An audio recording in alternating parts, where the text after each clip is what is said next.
అడగండి. మా తాత ఒక్క మంచి పని చేశాడని చెప్పమనండి రేపు. బాబు గారు, ఎప్పుడు కూడా జీవితం శాశ్వతం కాదండి. మనుషుల జీవితం చాలా అల్పమైనటువంటిది.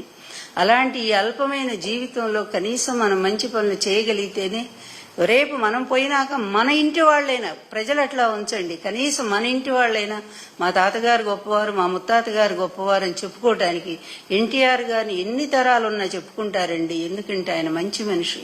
ఇచ్చిన మాట కోసం నిలబడి తన ప్రాణాలను పోగొట్టుకున్నారు తప్ప ఆయన ఒక్క అడుగు కూడా వెనక్కి అయిన మనిషి కనుకనే ఇప్పటికి యుగ పురుషుడయ్యారండి.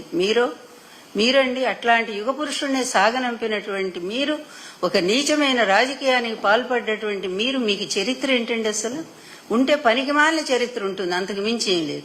పోనీ ఇప్పుడైనా కనువిప్పగలిగిందా అంటే లేదండి. ఒక్కసారి ఆడపిల్లల కన్నీళ్లు తుడవండి. అది చేత కాదులే, మీకెట్లాగూ చేత కాదు.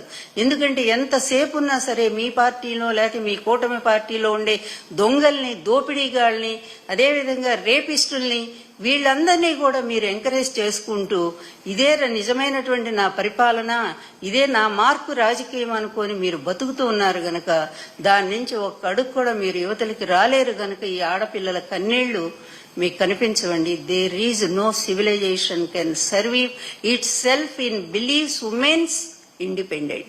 ఎవరన్నారండి ఈ మాట? మీకు తెలియదు. గాంధీ గారు లేకపోతే రామ్ మనోహర్ లోహియా గారు అన్నారండి ఈ మాట. ఏ రాజ్యంలోనైనా స్త్రీలు ఏడుస్తూ ఉంటే, వాళ్ళకి సరైనటువంటి స్వేచ్ఛని ఇవ్వకపోతే, ఇండిపెండెంట్ అంటే స్వేచ్ఛ, వాళ్ళకి సరైనటువంటి ఆధారం కల్పించకపోతే ఆ రాష్ట్రం గాని ఆ పాలకులు గాని సర్వనాశనం అయిపోతారు. అక్కడ నాగరికత అనేది అభివృద్ధి చెందదు. నేను చెప్పిన మాట కాదండి. అందువల్ల ఇప్పటికైనా మీరు ఎందుకు ఇన్నిసార్లు చెప్పడం అంటే, నేనేం కుటుంబ పెద్దగా చెప్పట్లేదండి. ఇక్కడ కేవలం బాధితుల్లో ఒకరిగా నేను చెప్తున్నాను. బాధితుల కన్నీళ్లు చూస్తూ ఆవేదనతో మాట్లాడుతున్నాను, బాధతో మాట్లాడుతున్నానండి.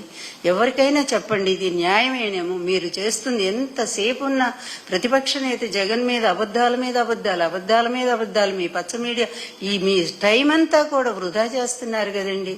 మీరిచ్చిన హామీలను పక్కదారి పట్టించడం కోసం, వాటిని ప్రజలు గుర్తు చేయకుండా ఉండటం కోసం ఏదో ఒక డైవర్షన్ పాలిటిక్స్, ఎప్పటికప్పుడు ఏదో ఒక క్రియేషన్, దాన్ని తీసుకురావటం, దీన్ని పక్కదారి పట్టించడం. ఏమండి, ఇది ఎన్నాళ్ళు ఈ డైవర్షన్ పాలిటిక్స్? ప్రజలకు అర్థం కాలేదనుకున్నారా?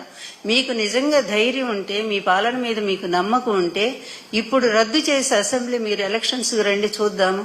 కనీసం ఒక్క సీటు మీరు ఎవరినైనా చెయ్యండి, చూద్దాం. ఇప్పుడేంటో మా పార్టీ ఏంటో, మీరేంటో మనం కూడా చూద్దాం ఒకసారి.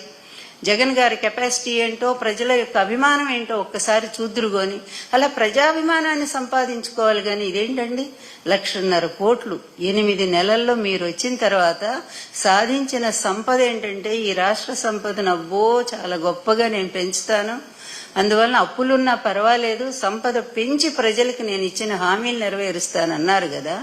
మీరు సాధించిన సంపద ఏంటంటే 1,50,000 కోట్లు. ఏమండి, హామీలైతే ఈ 6 ఫార్ములా ఏదో ఒక్కటి కూడా అమలు కాలేదు. మరి ఈ డబ్బంతా ఎటుపోయిందండి బాబు గారు? మీ సొంత ఖజానాకు పోయిందా? లాస్ట్ టైం కూడా మేమన్నమాట కాదు కదా, బీజేపీ నాయకులే అన్నారు కదా, 1,20,000 కోట్ల రూపాయలు అసలు ఏమైందో అర్థం కావట్లేదు, లెక్కల్లోకి రాలేదని చెప్పి పార్లమెంట్లో దీని మీద చర్చ జరిగిందండి, మీ మీదే. మరి ఇదే ఇప్పుడు కూడా అంతే, 1,50,000 కోట్లు మళ్ళీ ఎక్కడికి పంపించారండి? అది కూడా మరి మీరు చెప్పాలిగా. రాగానే శ్వేతపత్రాలన్నీ ఏదో తెల్ల కాగితాలు ఉన్నాయని చెప్పి దాని మీద సంతకం పెట్టి విడుదల చేశారు కదా. ఇప్పుడు ఈ 1,50,000 కోట్లు ఏం ఖర్చు పెట్టారో ఒక్కసారి విడుదల చేయండి, చూద్దాము. పాపం చాలా నిజాయితీ పరులు కదా, మీకు మీరు అనుకుంటారు కదా. అదేవిధంగా మద్యం అండి, ఏమండి, మానవత్వం ఉండే ఎవరైనా సరేనండి ఈ విధంగా ప్రజల్ని పూర్తిగా మత్తులోకి నెట్టి వాళ్ళ కుటుంబ వ్యవస్థను నాశనం చేసి వాళ్ళ జీవితాల్ని నాశనం చేసే విధంగా ఏ పాలకుడైనా ఎప్పుడైనా పరిపాలించాడండి? మొట్టమొదట అంగుటూరి ప్రకాశం పంతులు గారు ఈ రాష్ట్రాన్ని మద్యపాన నిషేధం అమలు జరిపి చరిత్ర సృష్టించాడు మహానుభావుడు. తర్వాత నందమూరి తారక రామారావు గారు మద్యపాన నిషేధం అమలు జరిపి ఆయన కూడా మహిళలకి ఎంతో మేలు చేసిన వ్యక్తి అయ్యారు. జగన్ గారి గవర్నమెంట్ లో దానికి ఒక నియంత్రణ తీసుకొచ్చి ప్రభుత్వమే అమ్మిస్తూ పేద వర్గాలకు అన్యాయం జరగకుండా ఇష్టం వచ్చినట్టుగా మద్యం వ్యాపారాలు లేకుండా, చీప్ లిక్కర్ అస్సలు లేకుండా బ్యాన్ చేసి, నువ్వేమంటావయ్యా, మొన్న అంటున్నావు చీప్ లిక్కర్ ఎక్కడుందో చెప్పు, తాట తీస్తావు. ఎవరు తాట తీస్తావు? ముందు నీ తాట నువ్వు తీసుకోవాలి. ఎందుకంటే ఇష్టం వచ్చిన డోర్ డెలివరీ ఇళ్లలో కూడా చీప్ లిక్కర్ పెట్టి అమ్మేటువంటి పరిస్థితి వచ్చింది. ఇక బియ్యం పంపిణీ అయితే ఈ చౌక రూపాయలు పోయినాయి, అవి కూడా తెలుగుదేశం ఆఫీసుల్లో పెట్టి ఇస్తా ఉన్నారు. అంటే తెలుగుదేశం కార్యకర్తలే మనుషులు తప్పి మిగిలిన వాళ్ళు ఎవరూ కాదనేటువంటి పరిస్థితిలో ఇంత పాక్షికమైనటువంటి ఇటువంటి పక్షపాత ధోరణితో ఉండేటువంటి పాలకులు గత చరిత్రలో ఎప్పుడూ రాలేదు బాబు గారు. ఒక్క మీ హయాంలోనే మీరు మీ కొడుకు కలిసి ఒక కక్షపూరిత రాజకీయాన్ని చేస్తూ, సరే ఎలా ఇప్పుడు ప్రతిపక్షం మీద మీరు ఎంత కక్షపూరిత రాజకీయం చేసినా మీరు కనీసం ఈ మహిళల గౌరవాన్ని కాపాడండి, ఈ అత్యాచారాలను ఆపండి, మళ్ళా దిశ యాప్ని మళ్ళా కూడా డెవలప్ చేయండి. దయచేసి మహిళల్ని కాపాడండి. ముందు ఆ పిల్ల ఏం చేసిందండి, లక్ష్మి తనకు జరిగిన అన్యాయాన్ని ధైర్యంగా చెప్పుకుందా నేనా?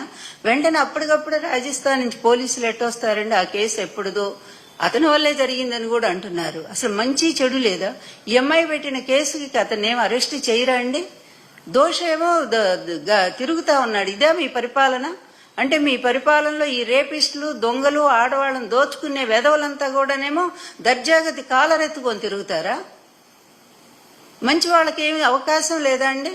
దానికోసం ఎంతమంది, చివరికి ఎవరు ఆమె బాంబే నుంచి వచ్చిన నటి జత్వాని, ఆమె కోసం ఎంత మంచి ఆఫీసర్స్ అందరిని పంపించారు.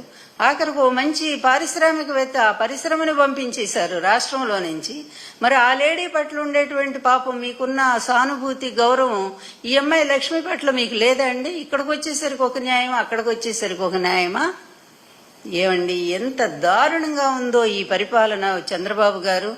ఫైనల్ గా చెప్తున్నానండి, మీరు దయచేసి ఒక్కసారి ఆత్మవిమర్శ చేసుకోండి. ఆ రాష్ట్రంలో జరుగుతున్న దాడులను ఆపండి. ముందు మీ రెడ్ బుక్ తీసి పక్కన పడేసేయండి. మంచి ప్రజాస్వామ్యం అనే బుక్ తీసుకోండి. ప్రేమ, దయ, జాలి అనేటువంటి పుస్తకాన్ని తీసుకోండి. ముందు అవి డైరీలో ఆ మూడు పదాలు రాసుకోండి. అక్కడి నుంచి ఈ పేద ప్రజలు ఎవరున్నారో, ఎలా అన్యాయం అయిపోతున్నారో, ఈ రైతు వర్గాలు, కార్మిక వర్గాలు, మహిళలు, ఈ రాష్ట్రంలో విద్యార్థులు, అదేవిధంగా జగన్మోహన్ రెడ్డి గారు అన్ని హాస్పిటల్స్ తెస్తే అన్ని ప్రైవేట్ అండి, ప్రైవేట్కి ఇస్తారా? ఏ పని చేశారండి? ఏ ఒక్క మంచి పని కూడా సాధించలేనటువంటి మీరు అసలు పరిపాలనలో ఉండే అర్హత మీకుందా? దయచేసి ఆలోచించండి. ఇదే లాస్ట్ ఏజ్ మీకు, లాస్ట్ పవర్ ఇది మీకు. దయచేసి ఇప్పుడైనా సరే ఈ ఉన్న కాలమైనా మీరు మనసు మార్చుకొని మహిళలకు రాష్ట్రంలో జరుగుతున్న అన్యాయాల మీద స్పందించి వెంటనే దానికి ఒక కమిటీ వేస్తారో, లేకపోతే పోలీసుల్ని స్వేచ్ఛగా వదిలిపెట్టండి. పోలీసులను వదిలిపెట్టండి. మీరు మీ అధికారాలను పోలీసులు పూర్తిగా మరి ఎక్కడ అన్యాయం జరిగితే అక్కడ వాళ్ళని అరెస్ట్ చేయమని చెప్పి ఒక్క ఆర్డర్ ఇవ్వండి. అప్పుడన్నా కనీసం న్యాయం జరుగుతుంది. అది మేము చూడటం కల్లని నేను అనుకుంటున్నాను. అందువల్ల మీకు రాదు బుద్ధి, మీ కొడుక్కి రాదు. ఎప్పుడు మళ్ళా ప్రజలే వచ్చి బుద్ధి చెప్పేటువంటి రోజు వస్తుందండి. చాలా తొందరలోనే చూస్తాం ఆ రోజు కూడా. అందువల్ల చాలా దారుణాలు జరుగుతున్నాయి చంద్రబాబు, మీ పరిపాలనలో చాలా దారుణాలు జరుగుతున్నాయి. మాట నోటితో చెప్పరానంత దారుణాలు జరుగుతున్నాయి. వాళ్ళని మీరు వెనకేసుకొచ్చుకొని మీరు నిలబెడతా ఉన్నారు. ఇది కరెక్ట్ కాదండి. చూసే ప్రతి ఒక్కళ్ళు కూడా బాధపడుతున్నారు. మీ ముందు అనలేకపోవచ్చు,